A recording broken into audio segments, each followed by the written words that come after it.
Bonjour Sandrine, comment Bonjour ça va? Catherine, Hélène. Ça va très bien? Ouais, merci d'être là aujourd'hui. Merci à vous de l'invitation. Parle-nous un peu, en fait, qui es-tu Sandrine en quelques mots? Non, c'est le quelques mots qui est difficile. OK, je suis Sandrine Ziozzi, je suis coach en aménagement conscient pour Harmonie DNCO. Qu'est-ce que c'est qu'une coach en aménagement conscient? Je vous dirais que je suis encore en train d'essayer de le définir. Je me suis autoproclamée parce que l'approche que j'utilise, je ne l'ai trouvée nulle part ailleurs. C'est quelque chose qui était important pour moi. Donc, j'ai un peu créé le titre, on va dire. Je pense pas que ce soit de la prétention, mais c'était pour essayer d'être au plus proche de ce que je veux apporter aux gens et comment je les accompagne. Tu veux en savoir plus peut-être.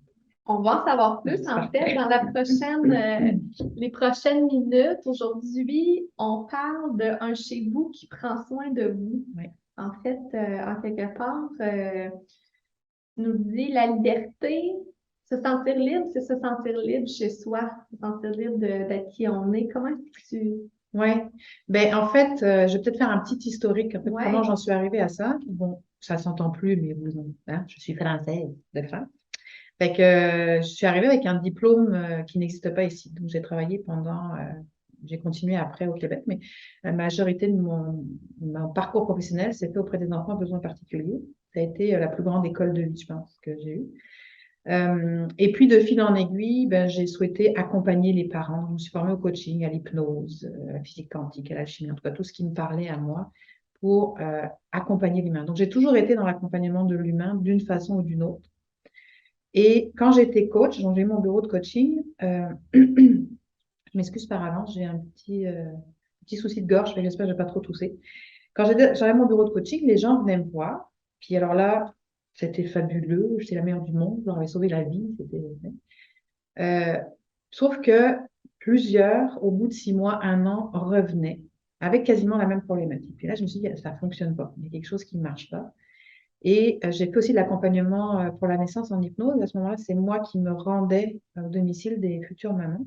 C'est là que le déclic s'est fait. Et je me suis dit, on peut bien arroser une fleur qu'on a plantée dans le désert, elle finira toujours par mourir. Et que si on ne prend pas soin de l'environnement, les gens se retrouvent au bout d'un certain temps, euh, j'ai phagocyté le mot qui me vient, mais en tout cas, se retrouvent noyés dans leurs habitudes, dans leur environnement, puis ne sont ni outillés pour savoir que ça peut avoir un impact, ni comment changer les choses. Puis j'ai toujours eu une passion pour la décoration d'intérieur, mais quand j'ai fait ma formation, on me parlait de tendance, de mode, de changement de couleur tous les ans parce que c'était plus à la mode, et ça, ou de meubles Ikea, en tout cas, bref.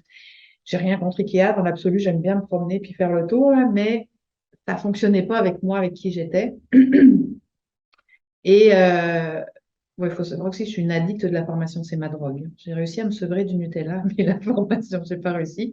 Donc, j'ai découvert l'organisation professionnelle et tout ça mis bout à bout, ça venait me correspondre plus à ce que je ressentais moi par rapport à l'habitat. Donc, je me suis formée aussi aux sciences de l'habitat asiatique, donc le Feng Shui, le Vastu Shastra, et une notion, puis je vais le dire, je l'ai écrit la petite phrase, pas sûre de ne pas me tromper, une notion importante en psychanalyse où il y a beaucoup d'études qui ont été faites depuis maintenant plusieurs années sur l'impact de son environnement, puis ce qu'on peut appeler la maison miroir, en fait. Donc, ce que je fais aujourd'hui, ce que moi j'appelle l'aménagement conscient, c'est un petit peu étrangement, en fait, comme si tout ce que j'avais fait dans ma carrière, qui peut sembler complètement disparate, aujourd'hui prend tout son sens et me permet d'accompagner les gens euh, là où je veux les accompagner. Donc, c'est pas juste de l'organisation, c'est pas juste de la décoration, c'est ça a un impact thérapeutique. Je ne suis pas thérapeute, puis je m'identifie pas comme thérapeute, mais clairement, ça a un impact thérapeutique quand on commence ce processus-là, de découvrir un petit peu comment notre environnement, donc l'habitation, des fois je dis maison, mais comprenez habitation parce que ça fonctionne aussi dans un appartement, ou une caravane, ou un petit bus, whatever. C'est comment on peut mieux se comprendre quand on est capable de décoder un peu les messages de notre habitation. Vous savez, quand je travaille avec les enfants, on a un peu le dessin de l'enfant qui vient, quand on l'analyse, on essaye en tout cas, qui vient expliquer nous faire comprendre ce que l'enfant vit à l'intérieur. Ben, le dessin de l'adulte, c'est son habitation. C'est que, pour vous, mais moi, je suis pas assez souple pour aller voir ce qu'il y a là-dedans. Peut-être, j'ai beau essayer, là, des fois, c'est embrumé, c'est embrouillé, puis je suis pas capable de voir. Par contre, je vais l'exprimer comme un écran, en fait. Ça s'exprime dans mon habitation. Euh, et si je suis capable de comprendre ce que la maison me dit ou l'habitation me dit, ou essaye de me transmettre comme information, ben, je vais pouvoir mieux me comprendre moi. Puis il y a comme une sorte d'échange comme ça entre l'intérieur et l'extérieur qui a cette notion, donc en psychanalyse, de maison miroir. Puis j'ai juste cette petite phrase avant d'oublier de la lire d'Alberto Heger qui dit la maison est en continuité avec notre estime de soi et tout ce qui nous rattache à notre essence vitale. Albert Heger, c'est un psychanalyste, je pense qu'il est français, mais il a un accent, je ne sais pas trop, mais en tout cas.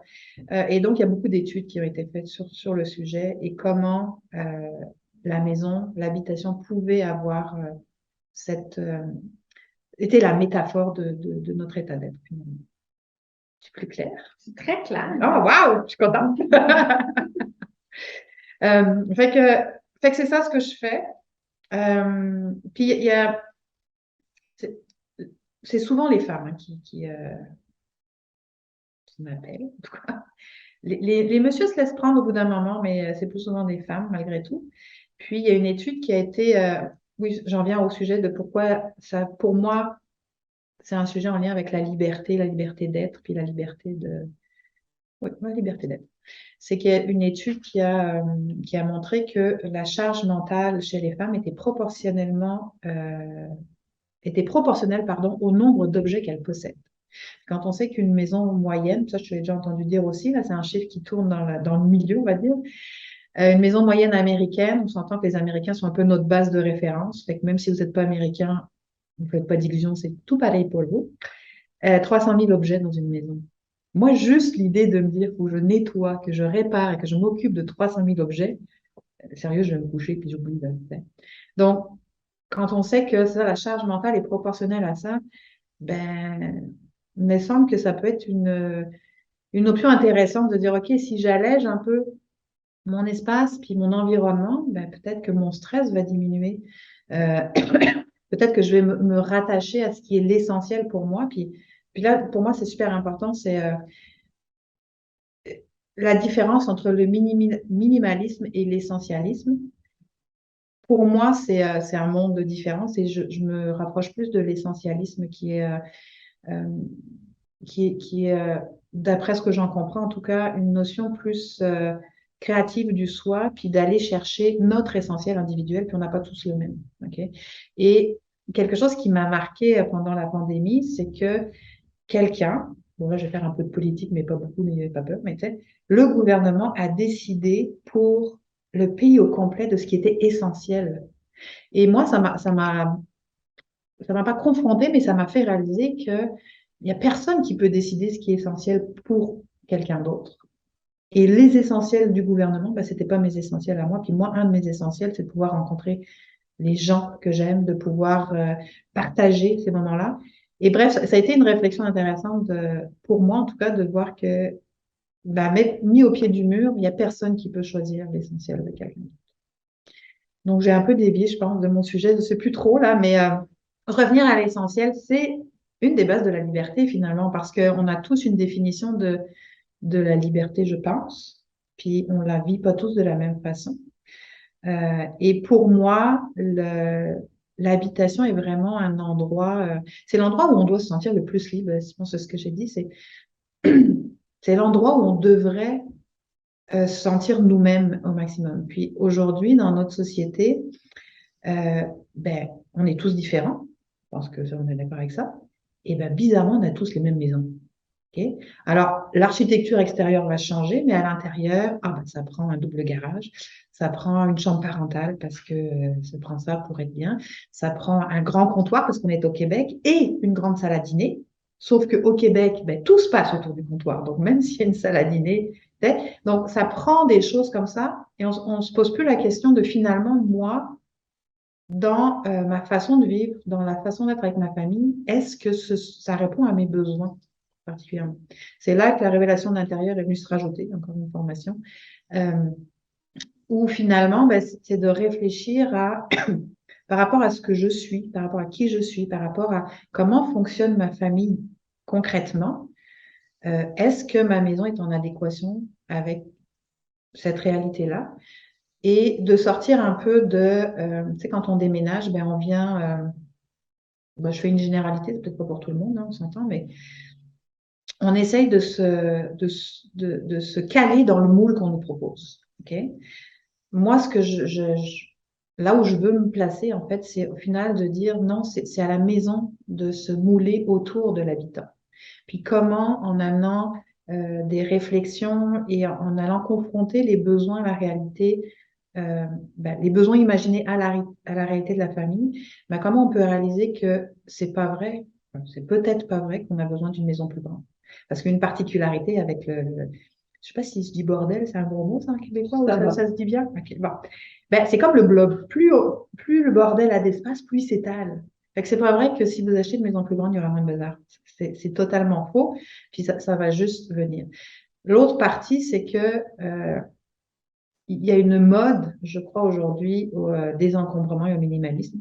Et personnellement, je déteste les modes parce qu'on oublie l'importance de ce qui est derrière. Moi, quand j'accompagne les gens, je me débarrasse pas des choses, c'est pas moi qui le fais, de toute façon, c'est les gens qui le font, mais on va se libérer de certaines choses. Puis je crois, pour l'avoir expérimenté, que faire un blitz de OK, on va désencombrer telle pièce, la maison, peu importe, on va se débarrasser de tout ce dont on n'a plus besoin. Ben, si en amont ou pendant ce travail-là, on n'a pas fait une réflexion de pourquoi j'ai ces objets-là, pourquoi ils sont encore là, pourquoi j'ai besoin d'avoir de l'aide, parce que ça aussi, ça m'arrive souvent, les clients qui me disent j'ai honte d'avoir besoin d'aide mais n'ayez pas honte, parce que sinon, moi, je travaille pas puis je mange pas. Fait que, ce que je veux dire, c'est comme le reste. Si à un moment donné, il y a quelque chose qu'on n'est pas capable de faire, c'est qu'on a une difficulté, on a besoin d'être éventuellement accompagné, puis demander de l'aide, c'est une force. Donc, de faire ce processus-là, puis de réaliser que c'est pas pour rien que ces objets sont là, qu'ils restent là, qu'ils stockent là, peu importe. Si on veut pas que ça revienne, puis qu'il y ait cet effet rebond, ben, il faut réfléchir, il faut penser en amont à ce que ça veut dire pour nous. Pardon. La façon dont on consomme, c'est la façon dont on vit finalement. Puis souvent, ça va être ça peut être comme, je veux dire, une drogue, c'est un peu fort, là, c'est pas tant ça, mais je veux dire, on va souvent entendre, ah, les femmes, quand elles vont pas bien, elles vont s'acheter des chaussures. Bon, c'est une grosse généralité, moi je le fais pas. Je pense pas que vous le fassiez non plus bientôt. Moi, je serais plutôt tendance, je vais m'acheter du chocolat, mais encore là, c'est comme pour pallier à une blessure, pour pallier à quelque chose. Fait que en aménagement conscience, ce qu'on essaye de faire, c'est vraiment retourner à le pourquoi les choses sont là, puis comment ça explique ce que je vis ou les difficultés que j'ai en ce moment. Et il y a vraiment cette notion de maison miroir. Puis en psychanalyse, on dit que la maison, c'est la troisième enveloppe après la peau et le vêtement. Donc, elle fait partie de nous. Puis on retrouve cette notion-là dans les sciences asiatiques où en Feng Shui, puis en Vastu, on va parler plus de cette maison miroir ou cette maison, encore une fois, habitation, excusez-moi, hein, euh, cette habitation, on la choisit pas par hasard. Elle n'est pas dans notre vie à ce moment-là par hasard. Et elle est là pour nous accompagner dans une transition de vie. Moi, j'ai beaucoup, beaucoup déménagé dans mon existence. Donc, c'est sûr que le plus gros déménagement que j'ai fait, c'est l'immigration.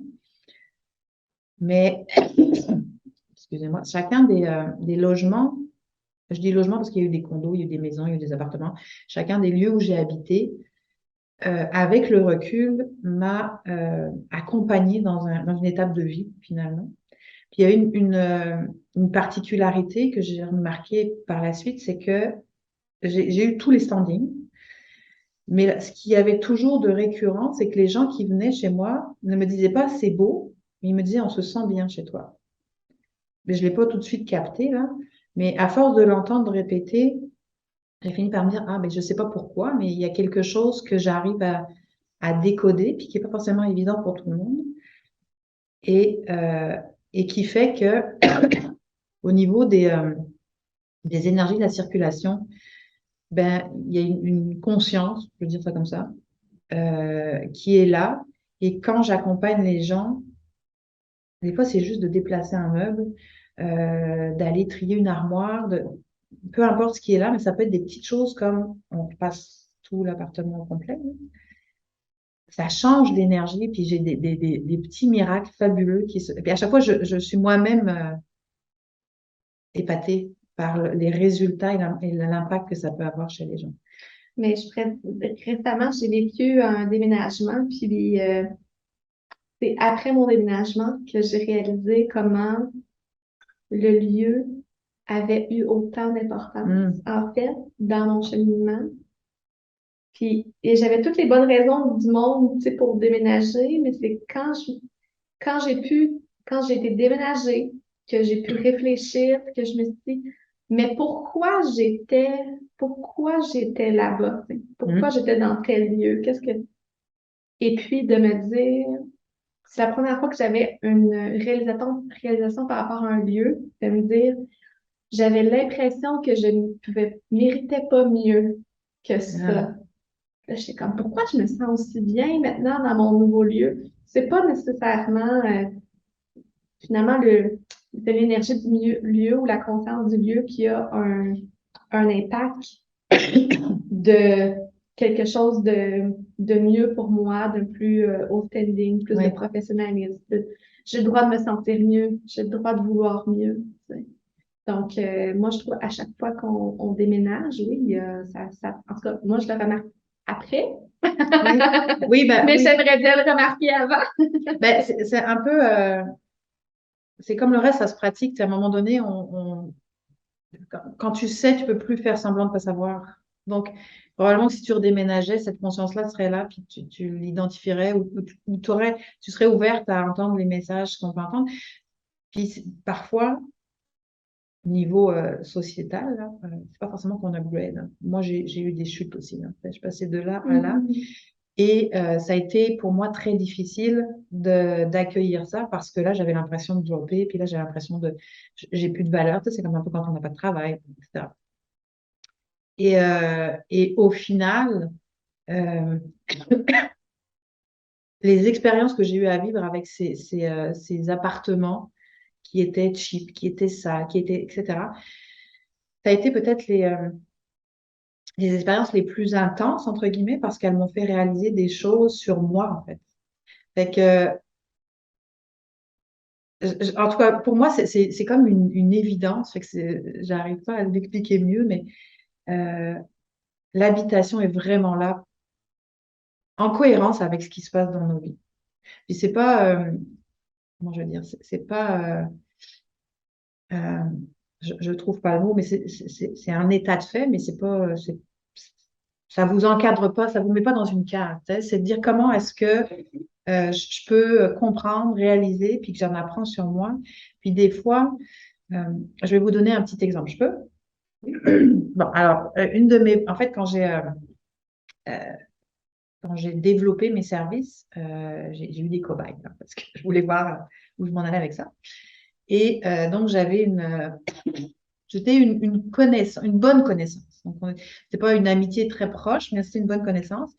Qui m'appelle et qui me dit, j'ai besoin que tu viennes pour m'aider à organiser mon bureau parce que j'ai une pièce bureau, mais je suis toujours sur mon comptoir, puis la pièce bureau, c'est le bordel, j'y arrive pas. Parfait. Elle me dit aussi, donc, moi, la décoration d'intérieur, regarde, ça m'intéresse pas du tout. Ça sert à rien, fait que je m'en fous. Et puis tu verras, j'ai vraiment pas grand-chose à moi, donc ça va aller vite. Parfait.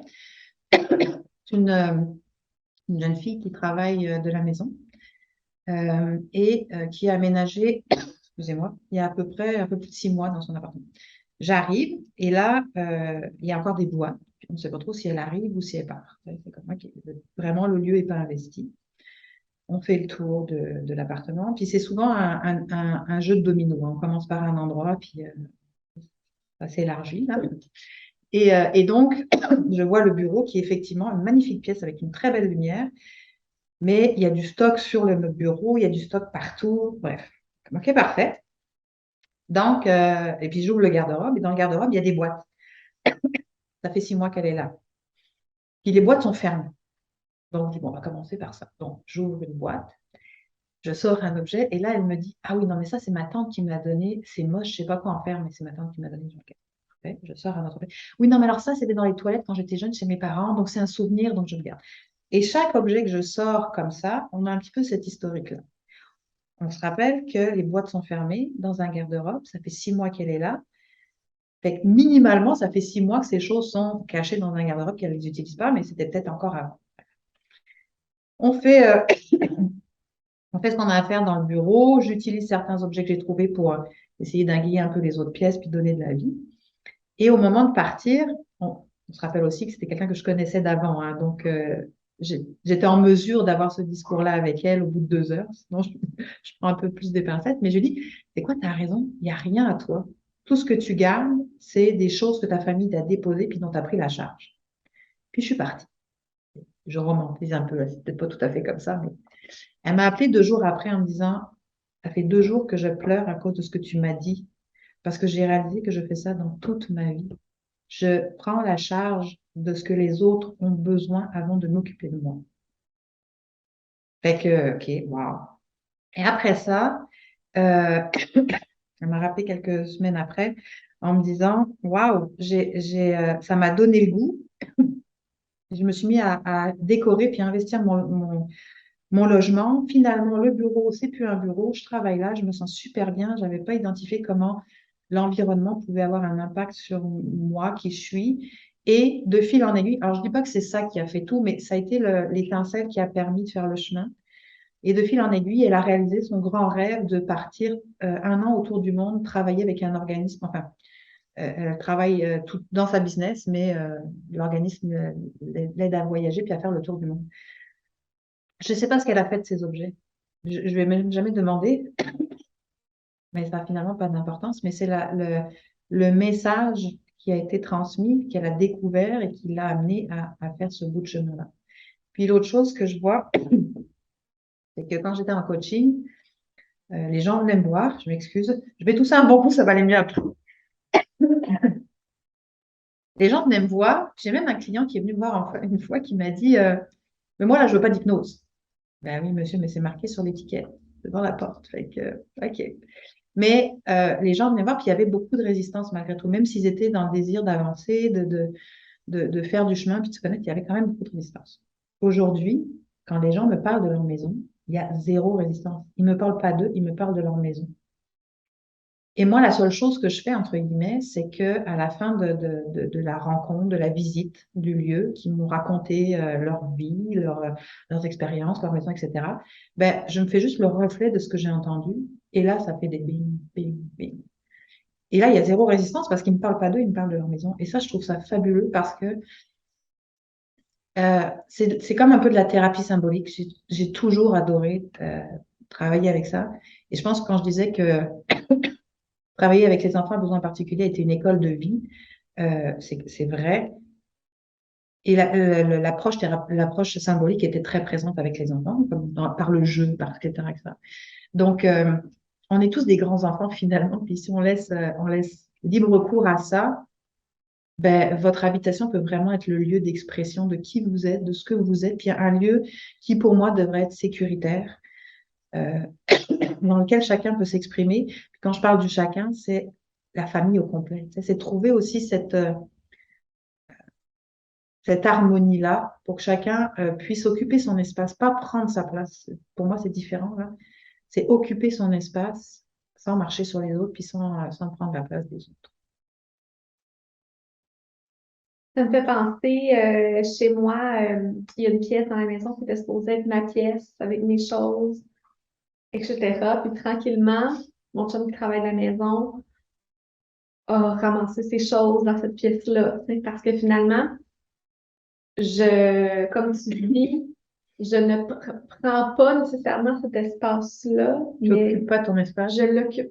C'est quoi la différence que tu Ben, fais? pour moi, prendre sa place, c'est OK, je tape du poing sur la table, puis je prends ma place, puis J'occupais l'espace, je voulais occuper l'espace, je voulais qu'il y ait une certaine énergie dans cette pièce-là, occuper l'espace, mais sans nécessairement prendre la place. Et puis là, je me suis fait prendre ma place parce que je la prenais pas, mais même si dans cette pièce-là, aujourd'hui, je l'ai remis à ma main, même si je ne l'utilise pas si souvent, si cette pièce-là, je, si, comment dire, si elle n'est pas, si je ne, si cette pièce-là n'existe pas, Mm. je n'ai pas ma place dans la maison. Mhm. Donc, même si je n'y touche pas, même si je n'y vais pas, j'ai besoin de cette place-là. Puis, il y a un sentiment de sécurité qui, pour moi, est important. Fait que, ce que je vais dire par rapport à ça, euh, c'est que oui, on peut vraiment apprendre. Je trouve ça vraiment intéressant de parler aujourd'hui parce que, justement, concrètement, on peut avoir un pouls de où est-ce qu'on est dans notre vie, Oui. en fait, de nos préoccupations, nos faiblesses, nos forces, qui on est. Notre maison, c'est notre reflet de ça. Puis, on peut concrètement agir nous-mêmes. Oui, Qu'est-ce que tu pourrais, en fait, comme moi, je me suis dit, je me sens pas à ma place chez moi, je refais le ménage de cette pièce-là, je l'aménage pour moi.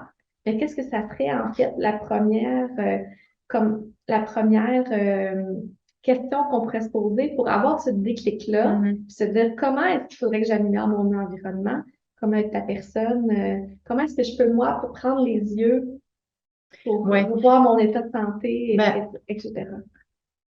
euh, c'est souvent, j'allais dire, c'est difficile quand on a le nez dedans, hein, parce que quelqu'un viendrait chez moi faire ce que je fais avec les autres, il m'allumerait sur des choses, puis je serais comme, ah ouais, j'avais pas vu ça. Euh, Par exemple, euh, actuellement, je suis en appartement, et mon adresse est 360, le bâtiment, et l'appartement, c'est le 7. Puis moi, je suis comme, oh, yes, 7, c'est un beau chiffre, j'aime bien, etc. Puis j'étais avec un ami, puis je racontais quelque chose par rapport à un déménagement qui s'en vient, etc., etc. Puis que j'avais des décisions à prendre et tout. Puis il me dit, ouais, puis 360, ça tourne en rond. Pardon, je l'ai jamais vu celui-là. Ça m'a scotché. Je dis comme, oui, mais même quand on a le nez dedans, on voit pas les choses comme ça. Par contre, la façon dont je travaille, puis ce que j'amène les gens à faire, je suis psychomotricienne de formation. Donc, pour moi, le corps, la mémoire du corps, c'est super important. Donc, c'est pour ça que je ne fais pas pour les gens. C'est pas moi qui range les placards. C'est pas moi qui, ça n'a aucun intérêt pour moi. Mais quand les gens se mettent en action, dans le mouvement, ben, ça fait circuler les émotions, ça fait circuler, puis c'est de partir de son ressenti finalement. Est-ce que c'est toujours utile de savoir le pourquoi du comment? Je suis pas certaine. À partir du moment où il y a quelque chose qui est comme on se sent pas bien, on se sent pas aligné. Euh, Mettez le mot que vous voulez finalement. Ben, parfois, puis ça c'est arrivé chez une cliente, on a juste déplacé le canapé. En fait, quand on rentrait chez elle, on devait contourner le canapé. Donc on arrivait dans la pièce principale, on devait contourner le canapé pour circuler, pour rentrer dans la maison. Mais on n'a pas fait que ça, là, mais on a réaménagé l'espace, puis le canapé, je l'ai juste enlevé parce que pour moi, c'était de la logique pure et simple. Et au niveau de la circulation, ben là, quand on rentre, ça circule. Mais ça circule à tel point que ça a ramené des clients. Elle a retrouvé une passion d'enfance qu'elle avait laissée de côté et un amoureux. Je vous dis pas que c'est de la magie, puis je vous dis pas que ça va avec, mais comme je disais tantôt, c'est juste que le fait de bouger les objets, de bouger les énergies, puis de prendre conscience qu'il y a quelque chose qui ne va pas, ben, ça a un effet aller-retour sur je me mets en action, je veux que ça change. Euh, je me souviens quand j'ai fait ma formation en PNL, il y avait, j'étais sur arrêter de fumer, puis c'était de dire ben, toutes ces habitudes qu'on a là, c'est des petites choses qu'on peut changer le matin. Au lieu de lever du pied droit, levez-vous du pied gauche le matin. Au lieu de toujours commencer par le café, bah, commencer par la douche, juste pour tricker un peu le cerveau, puis l'amener à comprendre que oh, il y a quelque chose qui bouge, il y a du changement. Fait que ça ouvre un peu les écoutilles pour aller voir ailleurs. Là, j'ai parlé du cerveau. Moi, je travaille à partir d'ici. Donc, c'est pour ça que le pourquoi du comment n'est pas toujours utile selon moi. Mais c'est vraiment d'aller avec son ressenti, puis dire s'il y a quelque chose dans lequel je me sens pas bien. Puis on le dit souvent, hein, maintenant c'est devenu plus courant de dire que quand on fait le ménage dans sa maison, ça fait le ménage dans sa tête. Ben là, on est au-delà du ménage, on est au-delà de ça. et de comprendre les liens qui nous attachent aux objets. Euh, Puis finalement, on va mettre dans l'objet un souvenir, une personne. En tout cas, on va mettre des liens qui nous rattachent à si la personne, il y a un hibou qui chante, c'est très drôle. Donc, notre hibou qui nous dit je ne sais pas quoi. Il dit qu'il est midi. Ah, il nous dit qu'il est midi. OK. Quand on met une intention dans l'objet, puis je dis pas que c'est bien ou mal, il n'y a pas du tout de notion de bien ou mal, c'est de comprendre que, euh, je vais revenir avec une petite histoire. J'ai une cliente euh, qui m'appelle pour sa pièce de créativité. Comme je disais, c'est souvent du domino, donc je vais pour ça, mais on voit que tout le reste a besoin d'être... Donc on commence par les livres, parce qu'elle a une tonne de livres. Et on retrouve des livres de 1972, des guides du retard d'Espagne de 1972, qui étaient dans la cave. Je me dis, même si tu voulais retourner en Espagne un jour, je pense que ce serait mieux d'avoir des nouveaux guides du retard parce qu'on n'est plus là. Et donc, on arrive avec ça. Et là, elle commence à me raconter l'histoire de ces guides du retard, puis pourquoi ils sont encore là.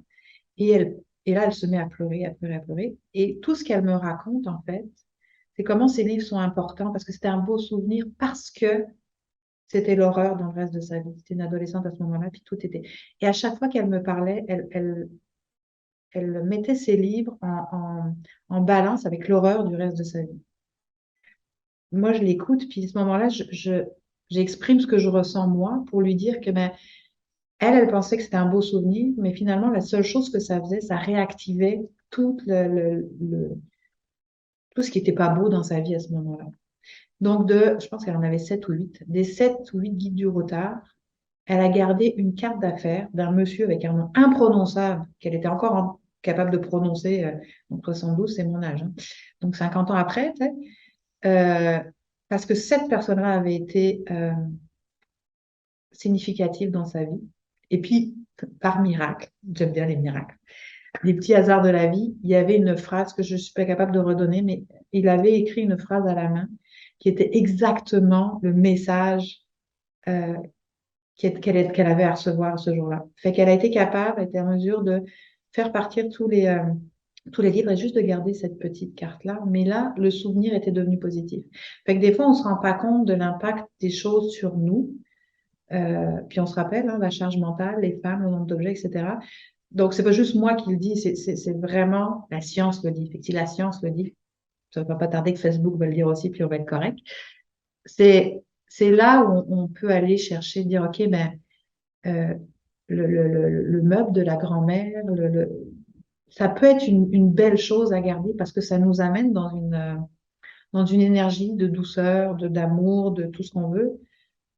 Mais c'est d'aller identifier ça. Est-ce que ça me ramène vraiment là ou je crois que ça me ramène là, puis en fait, ça vient gruger les énergies. Puis pour moi, tout est énergie. Euh,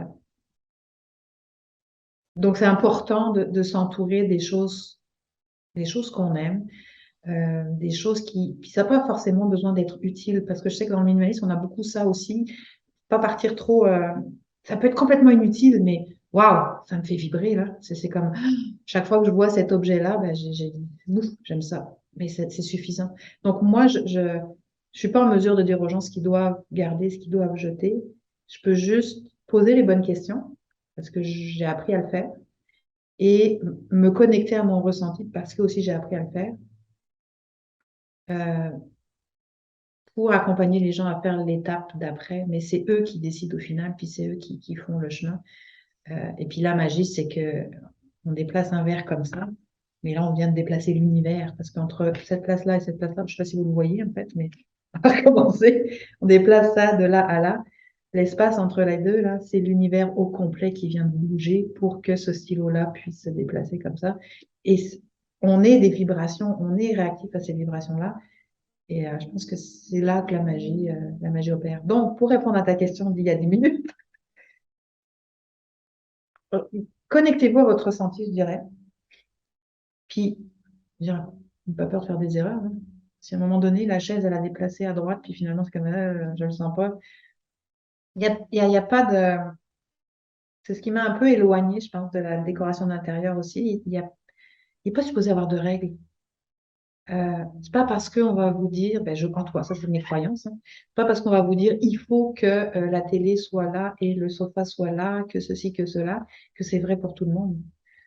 Si pour vous ça fait pas de sens, ben laissez faire, puis faites-le comme vous vous sentez bien. Puis il est possible aussi que il y a des gens qui font ça là, qui tu sais, genre, tous les 6 mois, ça brasse toute la maison puis tous les meubles changent de place. Ben ça veut dire aussi quelque chose, ça. Donc, je pense que tout fait sens à partir du moment où on se pose puis on essaye de le voir ou de l'identifier finalement. Et pour moi, l'habitation peut vraiment être une porte d'entrée finalement pour mieux se connaître, pour évoluer, pour grandir, pour faire bouger sa vie comme on voudrait. C'est ce que j'essaye de faire quand j'accompagne les gens à être plus libres éventuellement. Ben, merci énormément. Est-ce qu'on veut rajouter quelque chose? Ben, justement, tu finis par être plus libre, mais c'est un peu comme, parce que tu sais, je reviens aux 300 000 objets, etc., charge mentale, tu sais. Donc, c'est un peu la quête de la liberté quand les gens, c'est pas d'être nécessairement conscient, et c'est un peu ça qu'ils font quand ils vont te consulter. Oui. Puis ce que je trouve, là où ça a fait, c'est comme, tant qu'on est en quête, c'est qu'on manifeste le manque. Puis de réaliser qu'on est libre, tout de suite maintenant, libre de changer les choses, C'est libre de ça, c'est le rester comme pouvoir de ça. changer les C'est choses. ça. Ouais. Fait que mais oui, tu as raison. Mais comme n'importe qui, tu sais, quand je vais chez le masso, je suis en quête de bien-être. Quand je vais boire un café, Donc oui, on est toujours dans cette notion-là, mais c'est de réaliser que finalement, je suis libre d'aller chez le masso pour me faire du bien, ou libre de faire un spa, ou libre de prendre un chocolat chaud, peu importe. Je crois beaucoup que c'est pas moi qui le dis là, mais tu sais, soyez le changement que vous voulez voir dans le monde. C'est à partir du moment où je vibre cette énergie-là. C'est pour ça que, tu sais, je ne démords pas du fait que c'est quand on change l'intérieur qu'on peut changer l'extérieur. Par contre, l'extérieur peut être une porte d'entrée, comme j'ai dit, pour dire, comme, oh, OK, ça fonctionne pas, mais c'est parce que ça fonctionne pas là. Fait que quand j'agis sur l'extérieur, c'est parce que déjà j'ai ouvert ici et que je suis en mesure d'accueillir le fait que j'ai besoin de changements, de modifications, etc. Donc, oui, c'est une quête et en même temps, la quête, pour moi, nous amène dans un manque. Mais il faut passer par un chemin, il faut trouver le sien. Euh, puis oui, pour moi, c'est pas anodin de toute façon. Euh, puis même si vous faites appel à une organisatrice professionnelle classique, on va dire, vous serez pas dans le même accueil, ça sera pas du tout le même travail. Mais si vous aussi faites attention, ça peut vous brasser aussi un petit peu, là. Puis pour que ça dure et que le chaos revienne pas, bah, c'est de venir un peu en amont puis de comprendre. S'il était là, c'est qu'il avait quelque chose à me dire. Puis qu'est-ce que je dois faire pour pas que ça revienne? Qu'est-ce que je dois? Non, pas qu'est-ce que je dois, mais Est-ce que comment je est-ce peux? que, ouais, comment je choisis finalement Mhm. de faire les choses pour que cette liberté-là, elle dure dans le temps. C'est une super approche, en fait, pour se remettre en question un peu, changer des choses concrètement. Tu sais, ça peut faire des vrais changements concrets dans notre vie de tous les jours. Des fois, on va à gauche, à droite pour trouver des solutions. Les solutions, finalement, sont déjà en face de nous. Merci énormément, Sandrine, de nous Merci. avoir accompagnés dans cette prise de conscience ce matin. Ça m'a fait plaisir.